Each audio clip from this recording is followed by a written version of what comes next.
The error code F7EC on a Maytag washing machine indicates that the motor is not functioning correctly.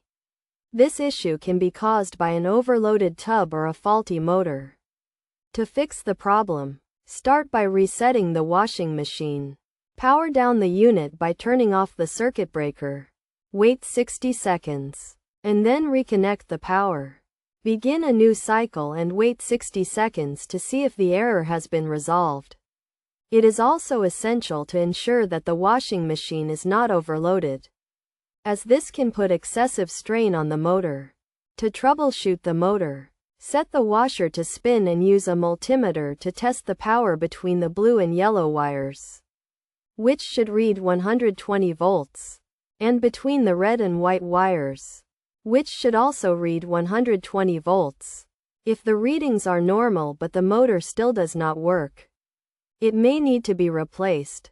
Additionally, the issue could be related to a faulty timer or lid switch assembly, in which case, it is recommended to seek the assistance of a technician to determine the best course of action.